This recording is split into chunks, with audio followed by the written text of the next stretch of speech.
বছর আগে আমি আমার পুরনো রাস্তাটায় ভিডিও করেছিলাম।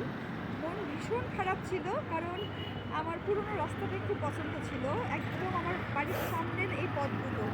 সো আমার মহল্লার মধ্যে নতুন রাস্তা আজকে ওপেন হলো। পুরনো ভিডিওটা আমি এখনো আপলোড করিনি। আজকের এই নতুন ভিডিওর সাথে আপনাদেরকে একসাথে আমি আপলোড করব।